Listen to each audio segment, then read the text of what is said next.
The 35th Law. Master the art of timing. Judgment. Never seem to be in a hurry. Hurrying betrays a lack of control over yourself and over time. Always seem patient, as if you know that everything will come to you eventually. Become a detective of the right moment. Sniff out the spirit of the times, the trends that will carry you to power.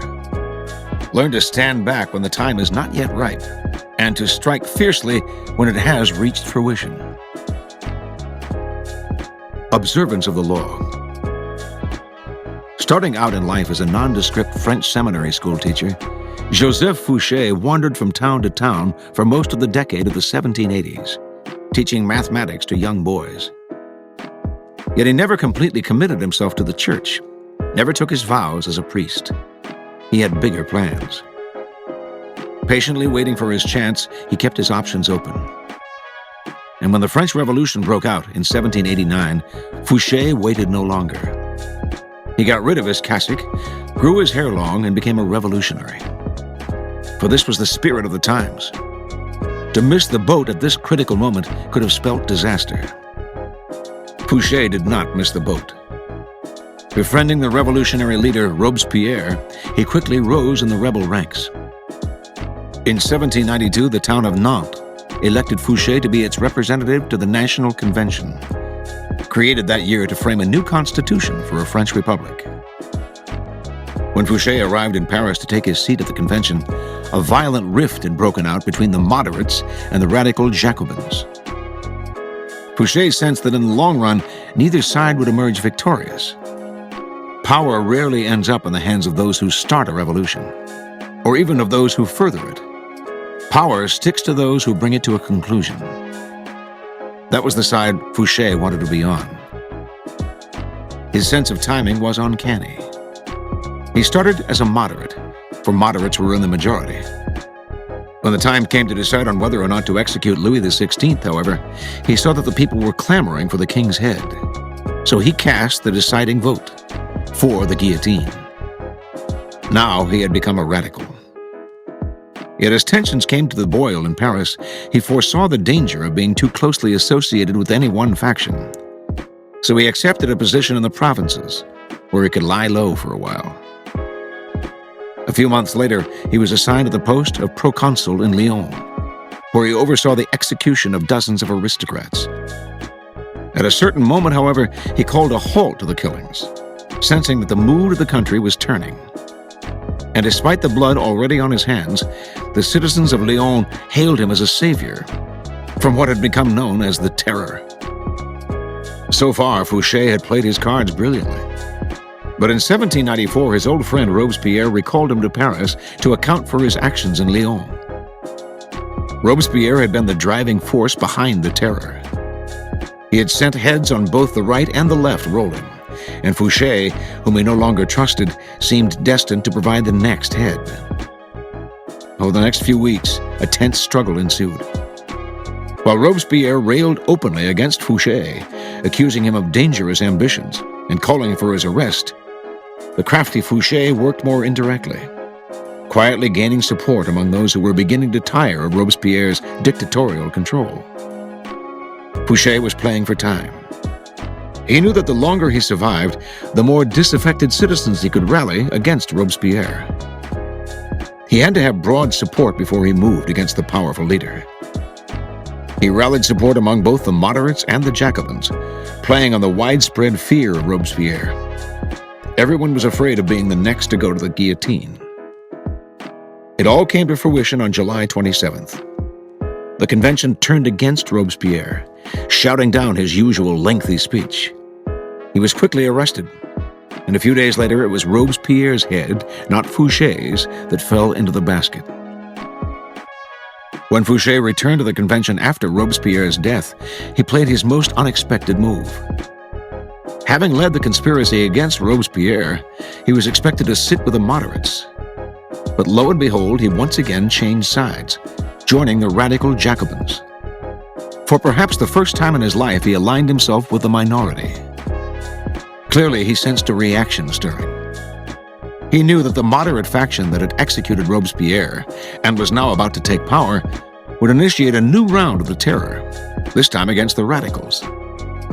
In siding with the Jacobins, then, Fouché was sitting with the martyrs of the days to come, the people who would be considered blameless in the troubles that were on their way. Taking sides with what was about to become the losing team was a risky gambit, of course. But Fouché must have calculated he could keep his head long enough to quietly stir up the populace against the moderates and watch them fall from power.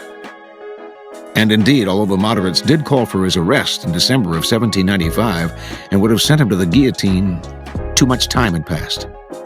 The executions had become unpopular with the people, and Fouché survived the swing of the pendulum one more time. A new government took over, the Directoire. It was not, however, a Jacobin government, but a moderate one. More moderate than the government that had reimposed the terror.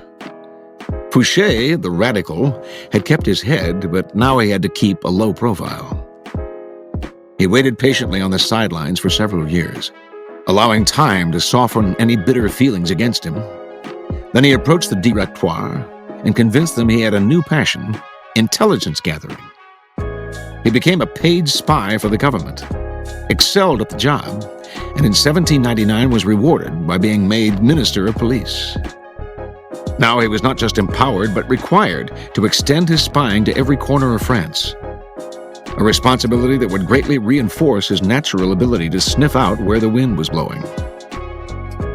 One of the first social trends he detected, in fact, came in the person of Napoleon, a brash young general whose destiny he right away saw was entwined with the future of France. When Napoleon unleashed a coup d'etat on November 9th, 1799, Fouché pretended to be asleep. Indeed, he slept the whole day. For this indirect assistance, it might have been thought his job, after all, to prevent a military coup.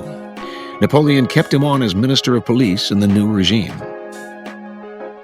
Over the next few years, Napoleon came to rely on Fouché more and more. He even gave this former revolutionary a title, Duke of Otranto, and rewarded him with great wealth. By 1808, however, Fouché, always attuned to the times, sensed that Napoleon was on the downswing.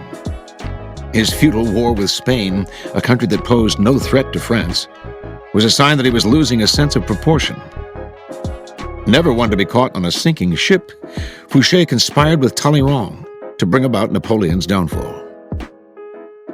Although the conspiracy failed, Talleyrand was fired, Fouché stayed but was kept on a tight leash. It publicized a growing discontent with the emperor, who seemed to be losing control. By 1814, Napoleon's power had crumbled, and Allied forces finally conquered him.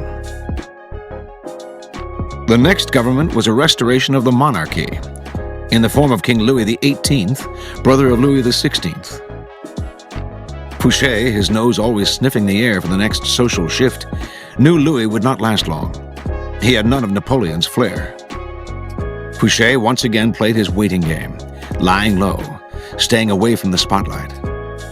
Sure enough, in February of 1815, Napoleon escaped from the island of Elba, where he had been imprisoned. Louis XVIII panicked. His policies had alienated the citizenry, who were clamoring for Napoleon's return. So Louis turned to the one man who could maybe have saved his hide, Fouché, the former radical, who had sent his brother Louis XVI to the guillotine, but was now one of the most popular and widely admired politicians in France. Fouché, however, would not side with a loser.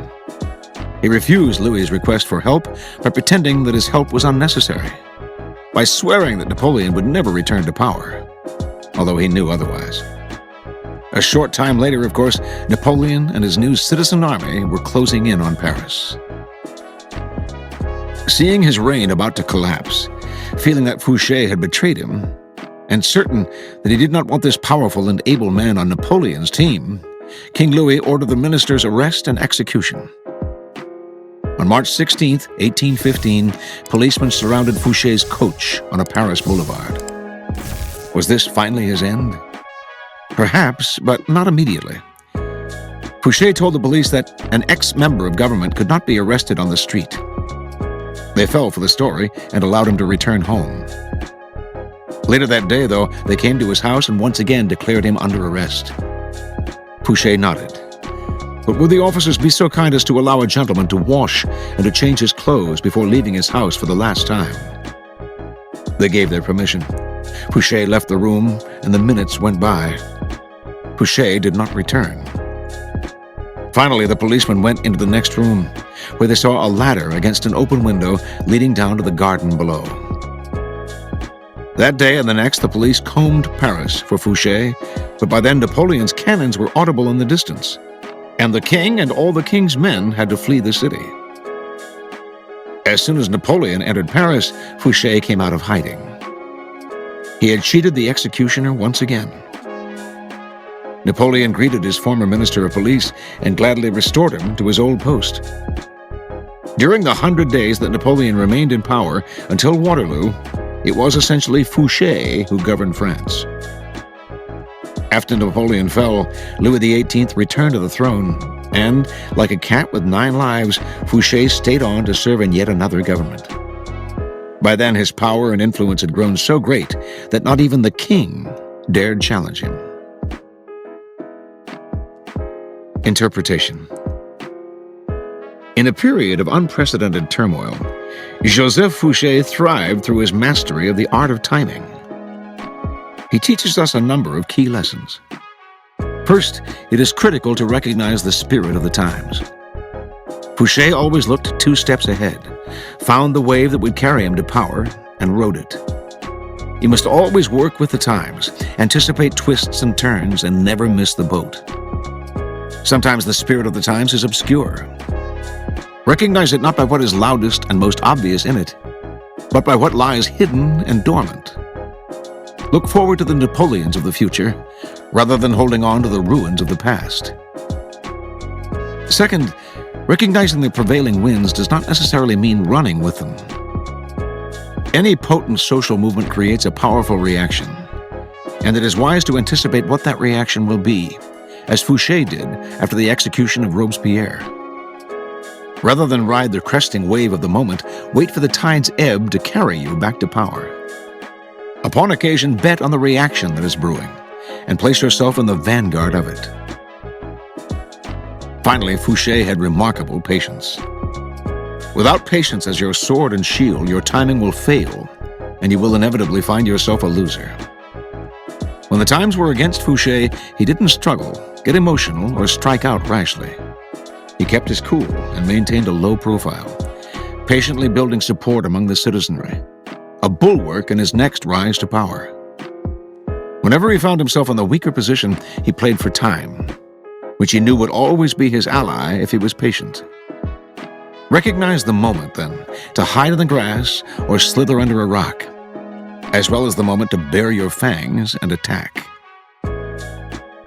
As Napoleon said, "Space we can recover, time never." Keys to power. Time is an artificial concept that we ourselves have created to make the limitlessness of eternity and the universe more bearable, more human.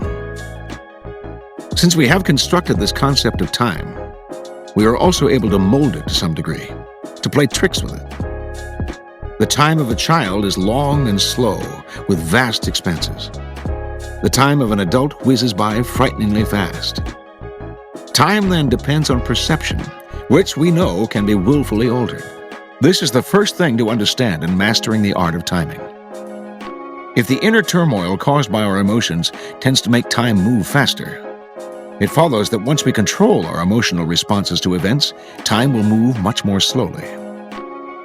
This altered way of dealing with things tends to lengthen our perception of future time, opens up possibilities that fear and anger close off, and allows us the patience that is the principal requirement in the art of timing.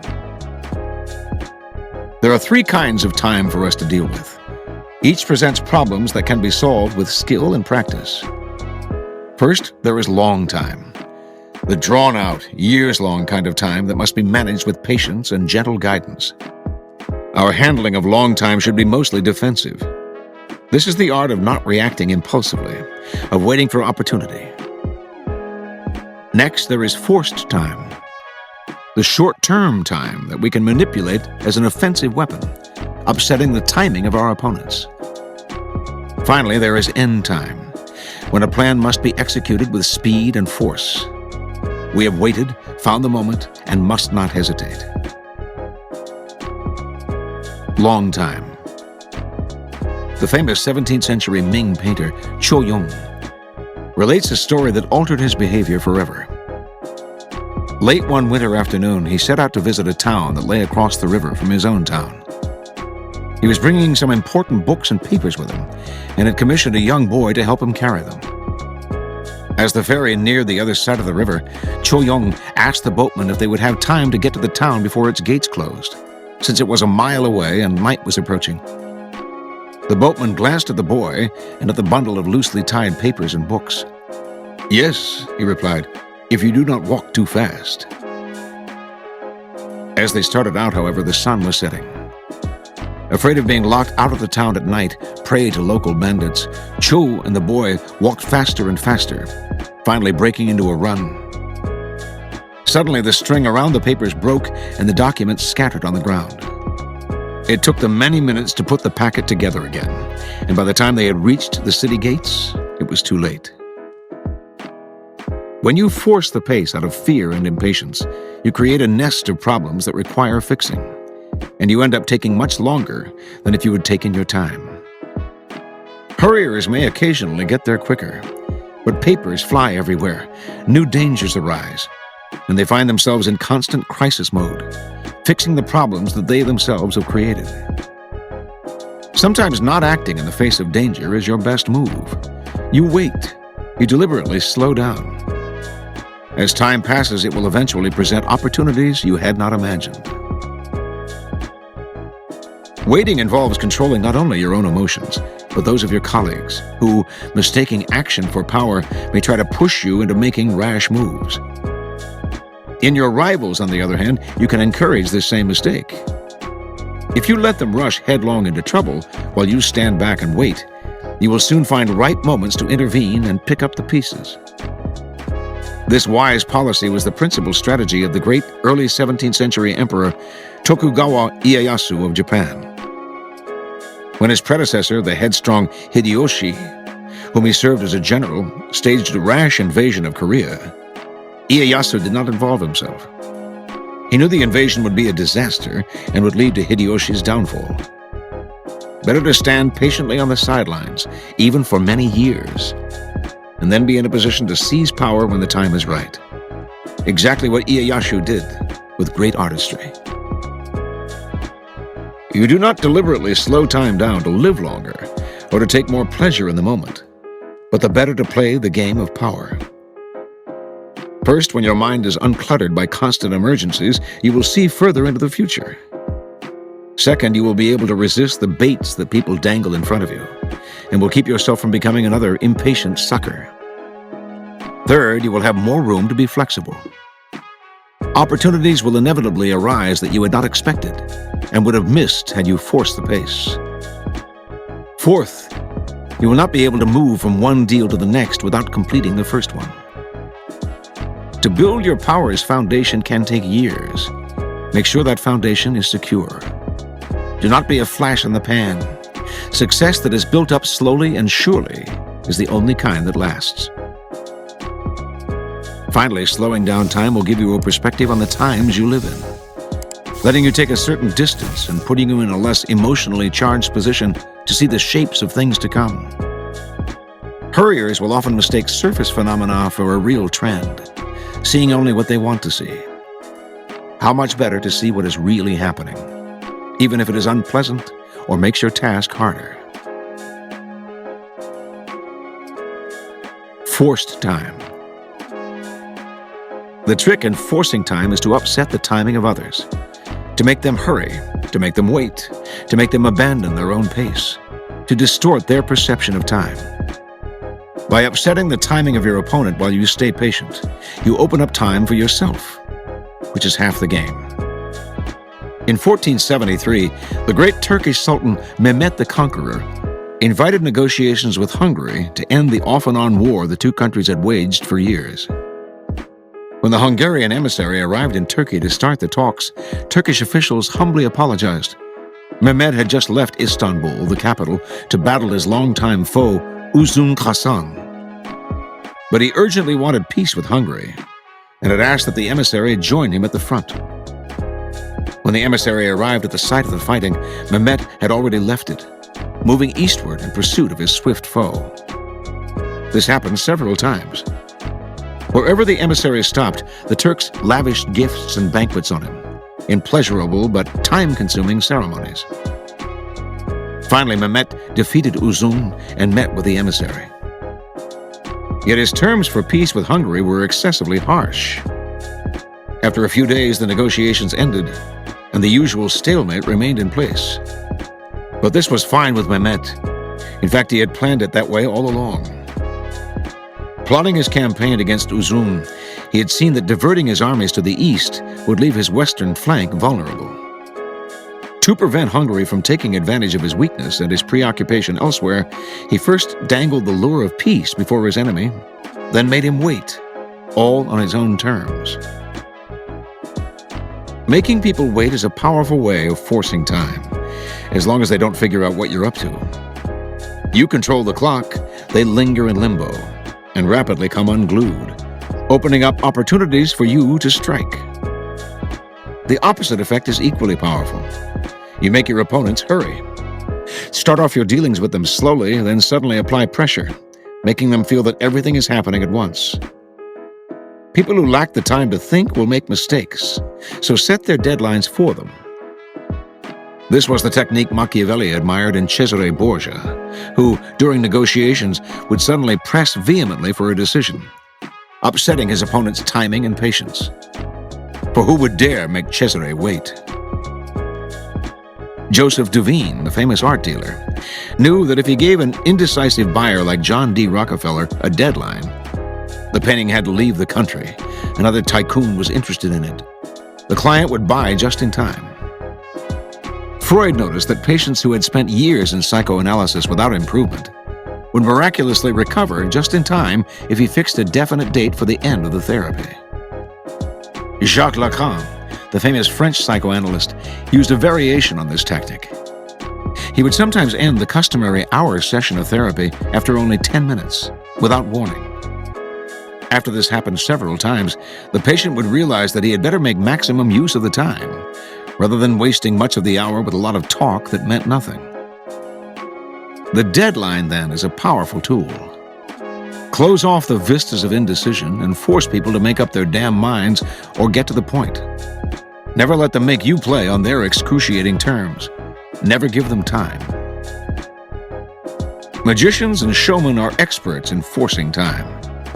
Houdini could often wriggle free of handcuffs in minutes, but he would draw the escape out to an hour, making the audience sweat as time came to an apparent standstill. Magicians have always known that the best way to alter our perception of time is often to slow down the pace. Creating suspense brings time to a terrifying pause. The slower the magician's hands move, the easier it is to create the illusion of speed, making people think the rabbit has appeared instantaneously. The great 19th century magician, Jean-Eugène Robert Houdin, took explicit notice of this effect.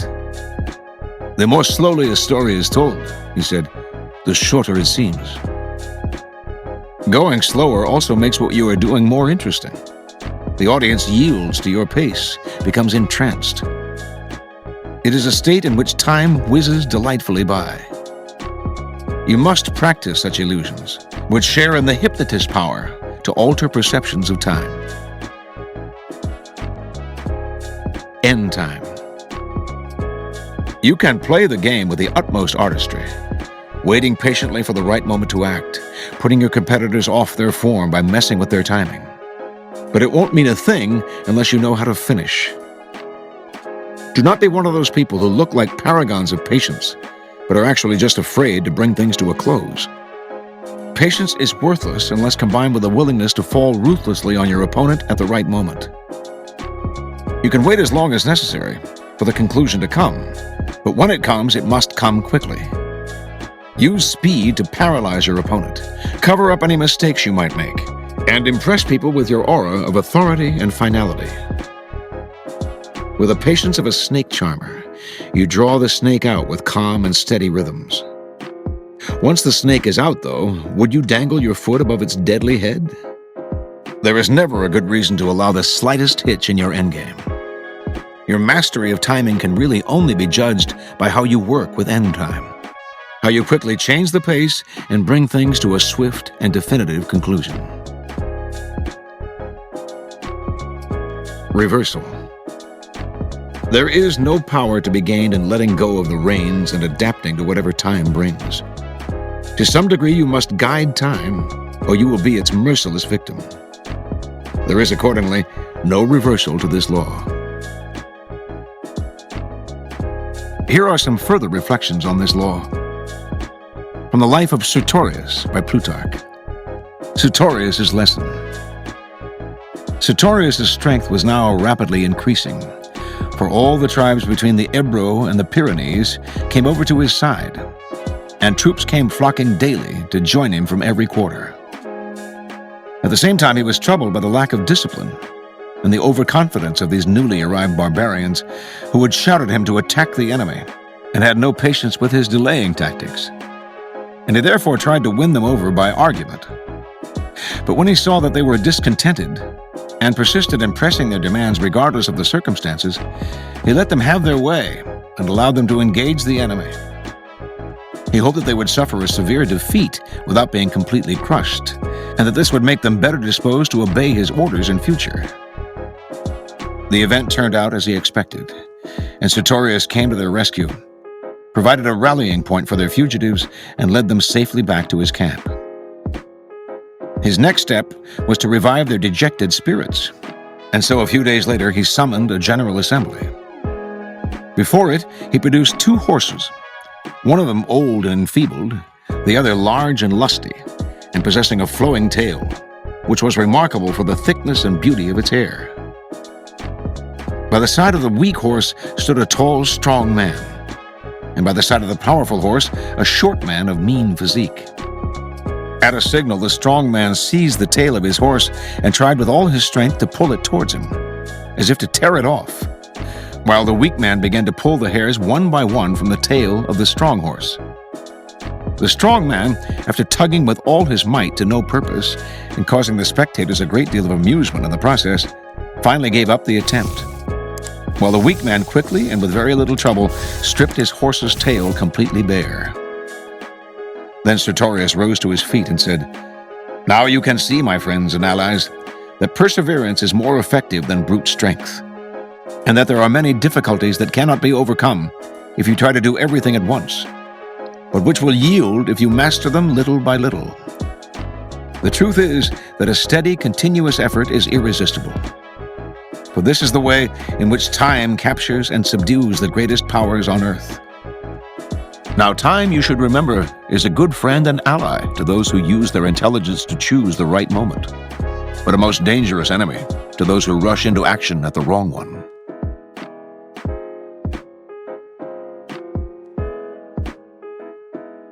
From Lao Tzu, quoted in the Chinese Looking Glass. Mr. Shi had 2 sons. One loved learning, the other war. The first expounded his moral teachings at the admiring court of Qi and was made a tutor, while the second talked strategy at the bellicose court of Chu and was made a general. The impecunious Mr. Meng, hearing of these successes, sent his own 2 sons out to follow the examples of the Shi boys. The first expounded his moral teachings at the court of Qin, but the king of Qin said, "At present the states are quarreling violently, and every prince is busy arming his troops to the teeth. If I follow this prig's pratings, we should soon be annihilated." So he had the fellow castrated. Meanwhile, the second brother displayed his military genius at the court of Wei. But the king of Wei said, "Mine is a weak state. If I relied on force instead of diplomacy, we should soon be wiped out. If, on the other hand, I let this fire-eater go, he will offer his services to another state, and then we shall be in trouble."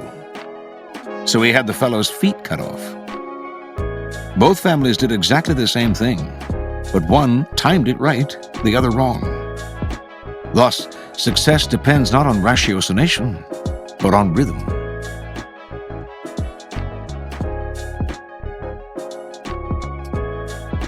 The Craft of Power by R.G.H. Sewell.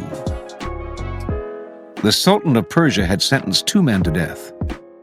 One of them, knowing how much the Sultan loved his stallion, offered to teach the horse to fly within a year in return for his life. The Sultan, fancying himself as the rider of the only flying horse in the world, agreed.